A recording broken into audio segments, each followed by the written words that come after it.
সাগরপথে রুশ বাহিনীর আতঙ্কে পরিণত হয়েছে ইউক্রেনের সি ড্রোন। মিসাইল বিস্ফোরক এবং বোমা বহন করে নির্দিষ্ট জাহাজ বা সাবমেরিনে হামলা করতে সক্ষম এসব সামুদ্রিক ড্রোন।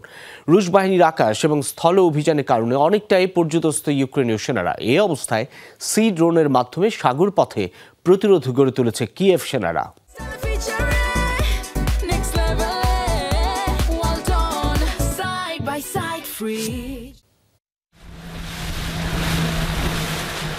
মিসাইল সংযুক্ত এই ছোট্ট নৌযান এখন পরিণত হয়েছে রুশ বাহিনীর আতঙ্কে। প্রচলিত নাম সি ড্রোন বা সামুদ্রিক ড্রোন। ক্ষেপণাস্ত্রের পাশাপাশি বোমা এবং বিস্ফোরক বহনেরও সক্ষমতা আছে এগুলোর।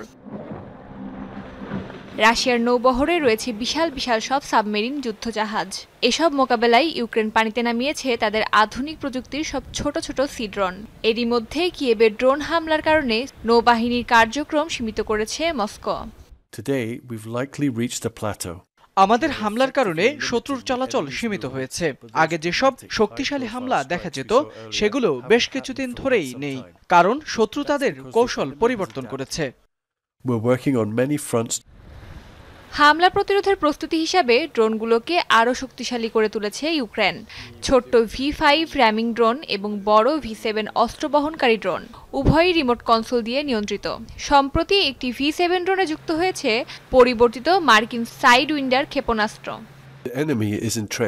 ভবিষ্যতে আমাদের ড্রোনগুলো স্বয়ংক্রিয়ভাবে লক্ষ্য খুঁজে বের করবে, বেসামরিক জাহাজকে সামরিক জাহাজ থেকে আলাদা করবে এবং নিজেই সিদ্ধান্ত নেবে। আমাদের কাছে ইতোমধ্যেই প্রচুর পরিমাণে ডেটা, ভিডিও এবং অপারেশনাল উপাদান রয়েছে যা AI-কে প্রশিক্ষণ দিতে ব্যবহার করা যেতে পারে। আকাশ এবং স্থল অভিযানে রুশ বাহিনীর একের পর এক আক্রমণে অনেকটাই কোণঠাসা ইউক্রেন। তবে সাগরপথে এই সি ড্রোনের মাধ্যমে নিজেদের সক্ষমতা জানান দিচ্ছে কিয়েভ সেনারা। অস্মিতা বিশ্বাস, যমুনা নিউজ।